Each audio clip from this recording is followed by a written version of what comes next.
할렐루야. 교회의 직분은 하나님 나라를 확장하고 또 견고하게 세우기 위한 봉사직입니다. 그런데 교회의 직분을 세상이 주는 명예와 또는 권위로 생각하는 그런 사람들이 있다라는 거예요. 예수님 당시에도 이 바리새인이나 서기관들이 그렇게 생각하면서 백성들 위에서 그들이 권력을 행사했다라는 겁니다. 그들의 공통점이 있다면 그들은 말만 앞세우고 행동은 하지 않았다라는 겁니다. 이런 모습은 하나님께서 가장 싫어하시는 교만한 자의 모습이었다라는 겁니다. 하나님은 지시하는 자리에 서 있기보다는 겸손히 낮은 자의 모습으로 섬기기를 원하셨습니다. 오늘 본문의 말씀을 통해서 예수님께서 바리새인들과 서기관들을 향해 경고와 책망의 말씀을 하고 계세요.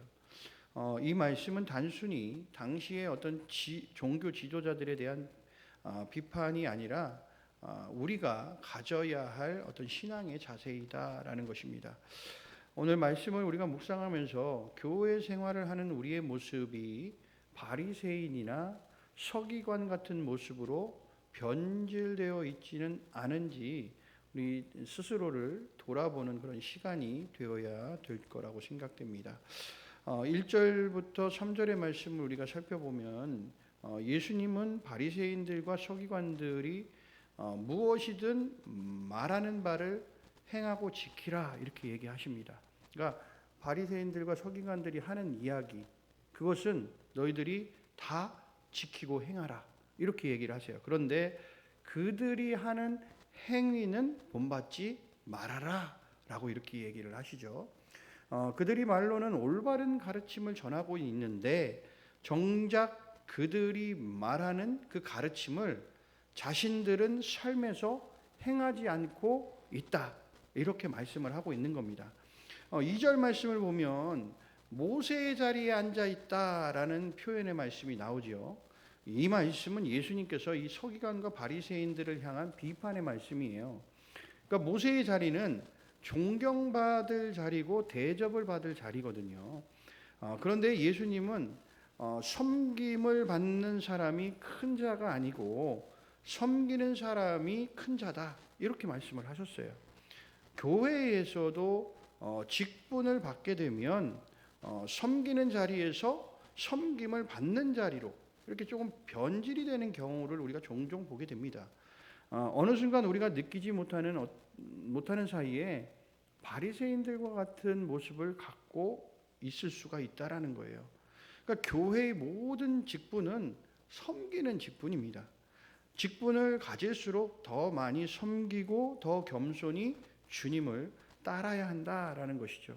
그러니까 내 직분에 맞게 겸손히 주님을 따르고 섬김의 자세로 신앙생활을 하고 있어야 된다라는 것이죠. 바리새인들과 서기관들이 백성들에게 섬기며 살아야 한다라고 올바르게 가르쳤어요. 야, 너희들 섬기면서 살아야 된다라고 가르침을 전했는데 정작 자신들은 모세의 자리에 앉아 있었다라는 거예요. 그러니까 예수님은 말씀하세요. 말과 행동이 일치하는 삶을 살아라 라고 이야기를 하시죠. 그러니까 언행일치의 삶을 살아야 된다는 거예요. 우리 믿음의 사람들은 언행일치의 삶을 살아야 돼요. 우리가 말과 행동이 따로 된다면 그것은 사실 믿음의 사람들의 모습이라고 할 수가 없는 것입니다.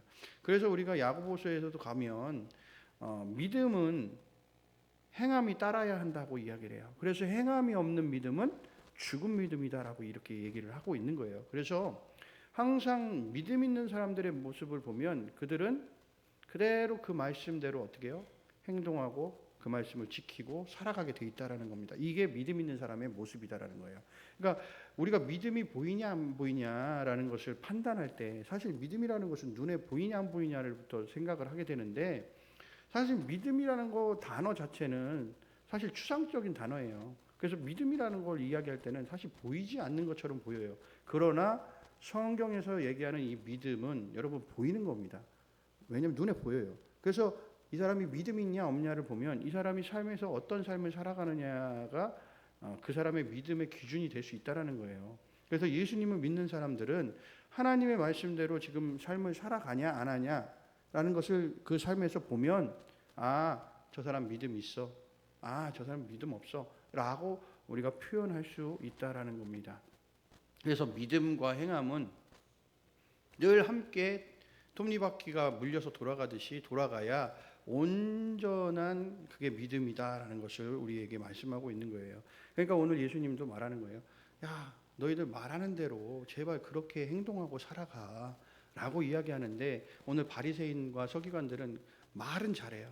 올바른 가르침은 전해요. 그런데 그들의 삶에서는 그 가르침대로 자신 본인들이 살아가고 있지 않다라는 겁니다. 4절부터 7절 말씀에 그 모습들이 나오게 되는데, 예수님이 바리새인과 서기관들이 사람들에게 보이기 위해서 종교적인 어떤 행위를 한다라고 지적을 하고 있는 거예요. 그러니까 그들은 백성들에게 무거운 짐을 지우면서 자신들은 손가락 하나도 까딱하고 있지 않다, 이렇게 얘기하고 계시는 거거든요. 그러니까 이 말씀은 바리새인들의 위선뿐만이 아니라 잔인함까지도 잘 보여주는 말씀이거든요. 그러니까 바리새인들은 나귀나 약대에게 아주 무거운 짐을 짊어지게 한 다음에 그것도 부족해서 자신들까지 그 짐승 등에 타는 무자비한 마부들처럼 조상들과 자신들도 능히 지지 못하는 그런 멍에들을 백성들에게 지우고 자신들은 그것들을 도와주기는커녕 돌아보지도 않는다라는 거예요.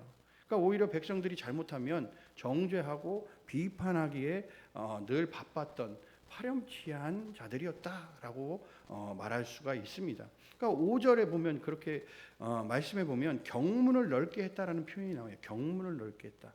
여러분, 이 경문은 뭐냐면 당시에 그 바리새인들이 조그만 상자 속에다가 4가지 성꿀을 기록된 양피지를 딱 집어넣고 그것을 이렇게 머리에 이렇게 둘러매고 다니거나 아니면 이쪽 왼쪽 팔 안쪽에다가 부착하고 그들이 다녔어요.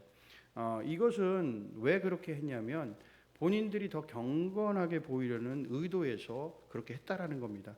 그래서 때로는 경문을 더 넓게 해가지고 이것을 넓게 해서 규격을 넓게 해서 크게 이렇게 붙여 매고 머리에 이마에 매고 이렇게 다니는 그런 바리새인들도 있었다라는 겁니다. 그것은 더 자신들이 경건해 보이기 위해서 이렇게 내가 더 넓게 하면 더 경건해 보이겠지라는 그러한 어떤 모습들을 사람들에게 보이기 위한 그런 모습 태도였다라는 거예요. 그리고 옷수를 크게 했다라는 표현을 보면 민수기 15장 38절부터 41절 말씀의 근거로 해서 이 말씀이 나왔는데 옷단에다가 부착한 장식을 이야기하는 겁니다. 근데 이게 흰색하고 청색 실로 이렇게 짜여져 있는 건데, 그것은 원래 본래의 의미는 하나님께서 이스라엘 백성들과 이방인들을 구별하기 위해서, 그래서 그 구별을 확인하기 위해서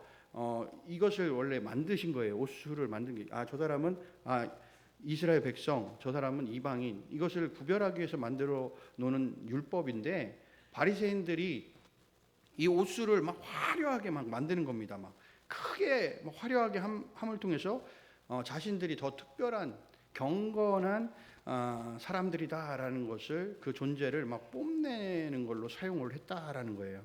그리고 6절 말씀에 가보면 그들이 잔치의 윗자리와 회당의 높은 자리에 앉았다라고 이야기를 해요. 그것을 막 찾아다녔어요. 그것은 뭐냐면 세속적인 어떤 영광 그리고 종교적인 명예의 자리에 그들이 늘 앉아있기를 원했다라는 겁니다.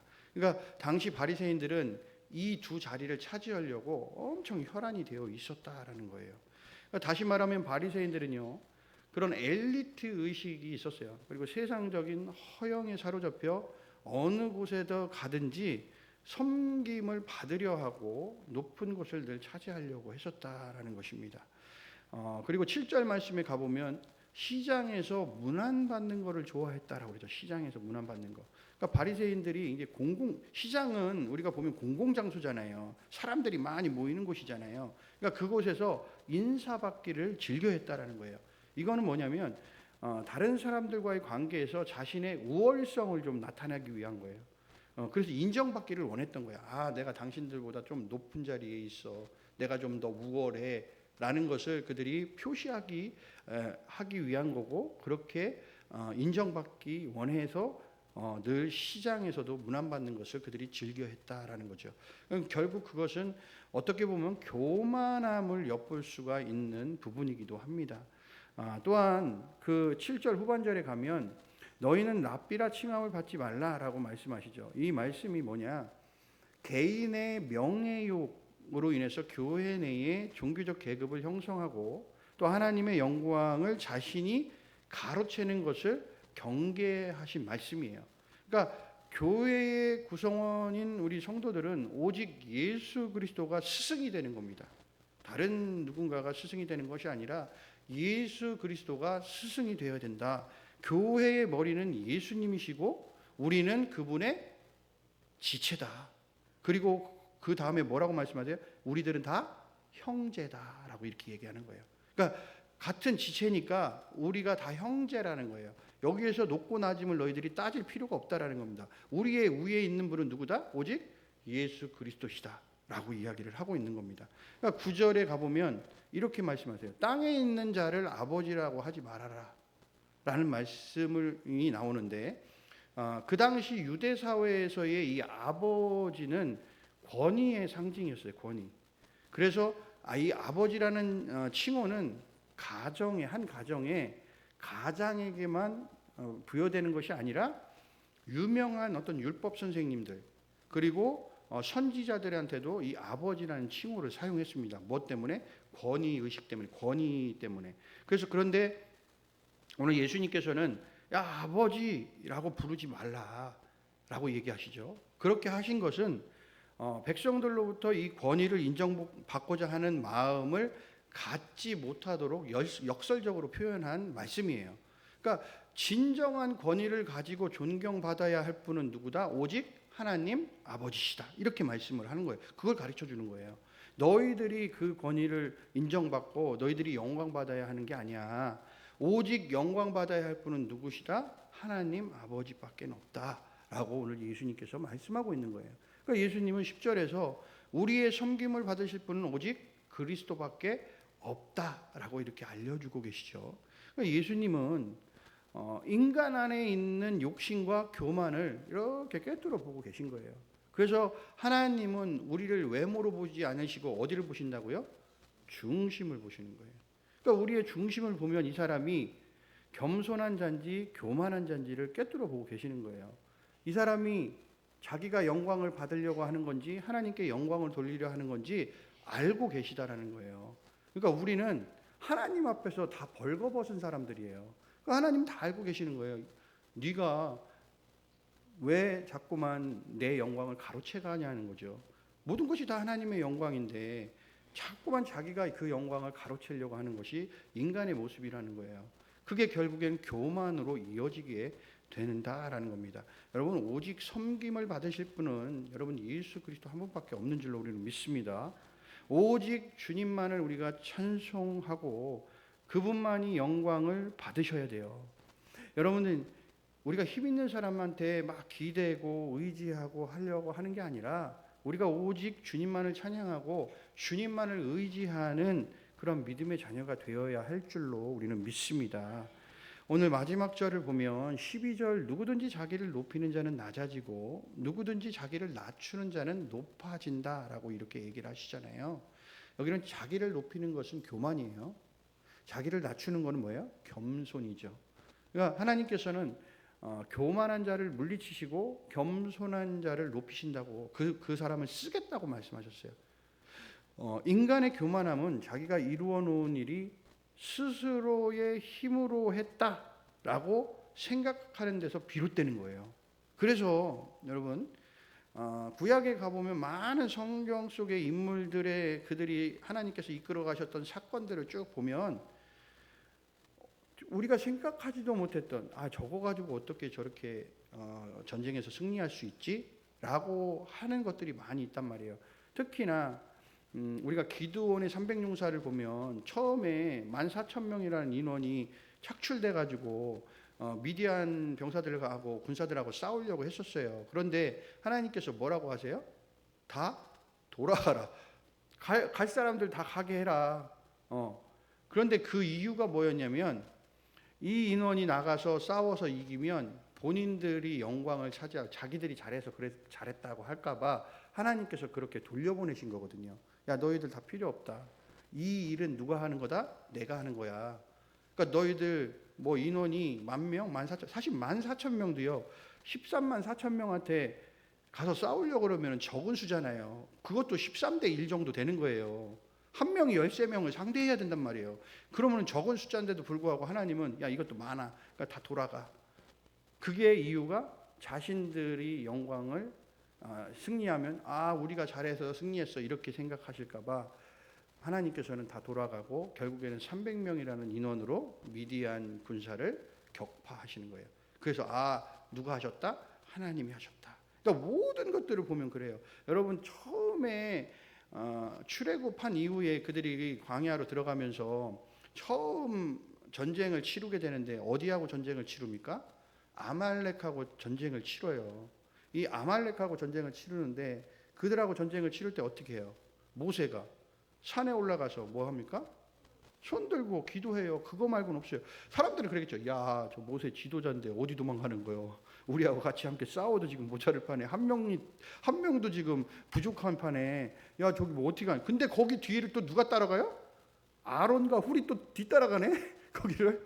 그러니까 저 사람들은 지도 앞에서 우리를 좀 지도하고 같이 함께 나가서 싸워야 되는데 본인들은 저쪽 어디 가는 거야? 보니까 어디 가는 거예요? 산에 올라가서 기도하러 가는 거예요. 누구한테 기도하러? 하나님한테. 이 싸움은 그냥 싸우면 지금 지는 싸움이에요. 무조건 지는 싸움이에요. 왜냐하면 이 아말렉이라는 사람들은 그 당시에 굉장히 전쟁에 능한 사람들이 이미 전쟁에 능한 사람들이었단 말이에요. 근데 이 이스라엘 백성들은 출애굽할 때 그 사람들이 뭐 애굽에서 전쟁을 배웠겠어요? 뭘 배웠겠어요? 맨날 벽돌 쌓는 거나 벽돌이나 만들고 그런 거나 했지, 노동이나 했지 무슨 전쟁의 기술을 배웠겠냐고요. 저 아무것도 모르는 사람들. 그들이 갖고 있는 것도 무기도 없어요. 근데 이 아말렉 사람들은 이미 철기를 갖고 있었단 말이에요. 칼, 활 이런 거 다 갖고 있었단 말이에요. 그런데 아무것도 없는 이 이스라엘 백성들이 뭘로 이겨요? 하나님이 도우심으로. 모세가 기도하니까. 이 뭐예요? 두 팔 벌려 하나님 앞에 기도하니까 두 손이 내려오기 전까지는 이스라엘 백성들이 아말렉을 막 이기는 거예요. 근데 그 손이 내려오면 뭐야? 또 져요. 그러니까 하나님 이 손을 누가 들어주는 거예요? 아론과 훌이 양쪽에서 붙잡고 들어주는 거예요. 그래서 전쟁이 끝날 때까지 승리할 때까지 이 손이 내려오지 않았다. 그러니까 하나님 앞에 끝까지 기도했더니 하나님이 그 전쟁을 이기게 하셨다라는 거예요. 그러니까 우리는 생각해 보면 우리가 하는 일이 아무것도 없다라고 우리는 생각하는 거예요. 늘 하나님이 우리의 도우심을 통해서 우리가 그 일들을 행하며 나아갈 수 있다는. 우리는 단지 뭐예요? 그냥 도구예요. 도구. 그냥 하나님이 사용하시는 도구. 그래서 하나님이 우리 안에 오셔서 우리에게 힘과 능력이 되어 주셔서 모든 일들을 행하며 나아가는 겁니다. 근데 하나님의 영이 우리에게 임하시지 않는다라고 생각하는 사람들은 그냥 내 힘으로 한다고 생각하겠죠. 그러나 우리는 반드시 하나님이 우리와 함께 하시고 하나님이 우리에게 힘이 되어 주시고 능력이 되어 주시기 때문에 우리가 모든 일들을 행하며 나아갈 수 있다라는 겁니다. 그러니까 그 당시에 이 바리새인들과 서기관들은 그냥 자신들이 가진 지식이나 모든 지혜로움이나 모든 어떤 권력이나 이런 것들을 통해서 다 그들은 교만함의 자리에 그냥 서 있었습니다. 그래서 결국은 그들이 예수님을 십자가에 못 박은 이유도 그거예요. 그것 때문에 못 박은 거예요. 자기들의 기득권을 내려놓지 못해. 그 권위, 명예, 권력 이거를 내려놓기가 싫은 겁니다. 그러니까 결국 예수님을 알면서도 못 박은 거예요. 십자가에. 그래서 아까 오전에도 저에게 말씀드렸잖아요. 알고도 불순종하는 사람들은 어떻게 됩니까? 천국에 못 들어간다. 그래서 예수님이 늘 얘기하는 게 독사의 자식들아 라고 얘기하면서 주여 주여 말만 하는 자들은 절대 천국에 들어가지 않는다. 못한다. 하나님의 뜻을 이루는 자들만이 천국에 들어갔을 때. 그러니까 바리새인들 서기관들은 늘 뭐 말만 한 거예요. 주여 주여만. 그러니까 결국 그들은 다 천국에 들어가지 못했다라는 겁니다. 그러면 오늘 이야기의 오늘 말씀과도 이어지는 거거든요. 그러니까 예수님은 야 니들은 스스로 천국 문에 너희들은 들어가지도 못할 뿐만 아니라 지금 너희들이 다른 사람들도 들어가지 못하게 하고 있다는 거예요. 그러니까 바리새인들이 자신들도 천국에 못 들어가는데 다른 백성들도 천국에 못 들어가도록 지금 막고 있다라는 거예요. 그러니까 사람들을 지옥의 자식이 되게 하고 있다라는 거예요. 누가? 바리새인과 서기관들이 그렇게 하고 있다라는 겁니다. 여러분 하나님께서 힘을 주시지 않으면 우리는 여러분 혼자 힘으로 여러분 아무것도 할 수 없습니다. 이 고백이 이루어져야 돼요. 아, 나는 할 수 있어. 나는 힘도 있고 능력도 있고 지식도 있고 지혜도 뛰어나. 난 다 해. 여러분 그러면 하나님이 우리와 함께 하시지 않아요. 절대 하나님은 우리와 함께 하시죠. 여러분 사울이 그랬잖아요. 사울이 처음에 얼마나 하나님 앞에 온전히 하나님을 바라봤습니까? 그러니까 하나님의 영이 임하니까 모든 일들이 일사천리로 다 전쟁에도 승리하고 모든 일들이 하나하나 이루어져 가잖아요.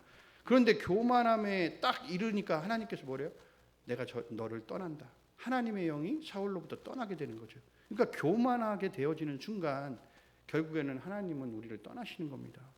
여러분 나는 할 수 없어요. 나 연약합니다. 나 미련해요. 하나님 내게 오셔서 힘이 되어주시고 능력이 되어주십시오.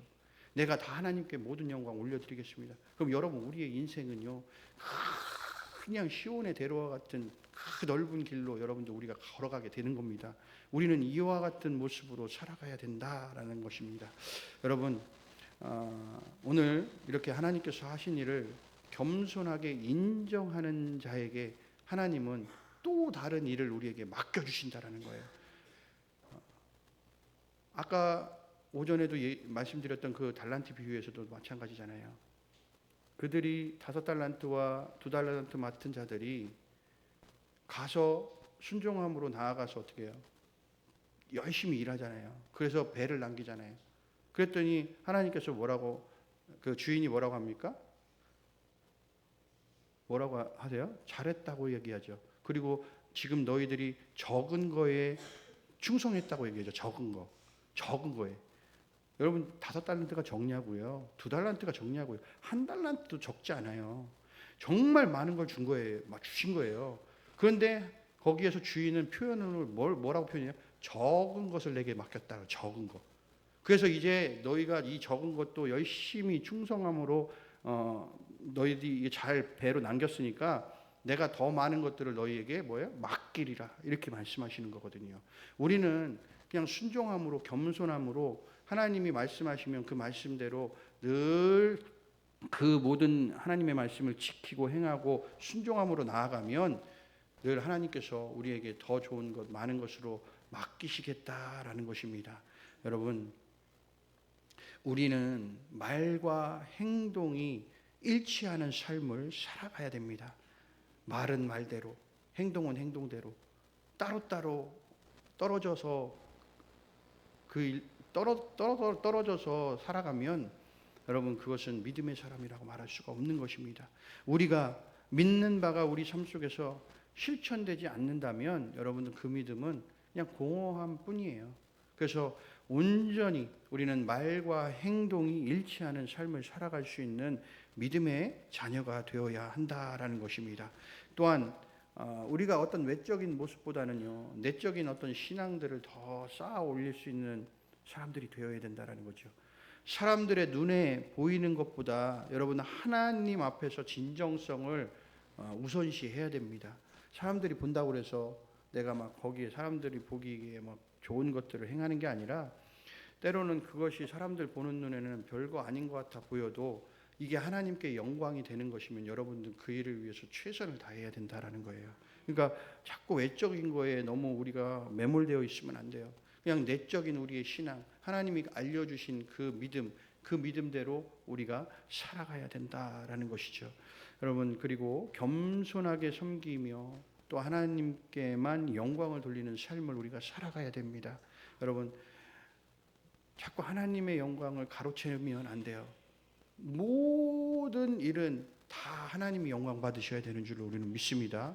우리는 사람의 인정, 명예를 추구하는 게 아니라 오직 하나님께만 영광을 돌리면서 낮은 자리에서 섬김의 자녀로 살아가는 귀한 믿음의 백성이 되기를 간절히 소원합니다. 우리는 섬김의 왕, 겸손의 왕, 바로 그 예수님의 우리는 제자입니다. 그리고 우리는 자녀입니다. 우리는 그 섬김의 왕이신 그 예수님을 따라 늘 겸손히 행할 때 하나님께서는 우리를 높이 올려주시는 은혜가 우리의 삶에 나타나게 될 줄로 믿습니다. 이러한 삶을 살기 위해서 늘 우리는 스스로를 돌아봐야 돼요. 내가 지금 잘하고 있나? 내가 정말 지금 겸손히 행하며 주님이 말씀하신 대로 살아가고 있나? 늘 주님께 내가 영광을 돌려드리고 있나? 늘 여러분들 스스로를 돌아보면서 내가 어디서부터 출발했고 또 내가 내 목표가 어떤 목표를 가지고 살아가야 하는지 여러분들이 끊임없이 여러분들을 점검하며 살아가야 됩니다. 그리고 하나님 앞에서 여러분들 겸손히 자신을 낮추고 예수님의 말씀대로 섬기며 살아갈 수 있는 그런 진정한 믿음의 삶을 보여줄 수 있는 귀한 믿음의 백성이 되기를 주님의 이름으로 간절히 소원합니다. 그렇게 되면 하나님은 우리를 어떻게 하십니까? 높여주시는 거예요. 그래서 모든 원수들의 머리를 밟고 그 위에 설 수 있는 놀라운 하나님의 은혜와 영광이 우리에게 임하게 되는 것입니다. 늘 겸손한 자리에서 오직 주님을 바라보며 주님이 나를 높이시리라는 그러한 믿음으로 날마다 살아가는 귀한 믿음의 자녀 되기를 주님의 이름으로 간절히 소원합니다.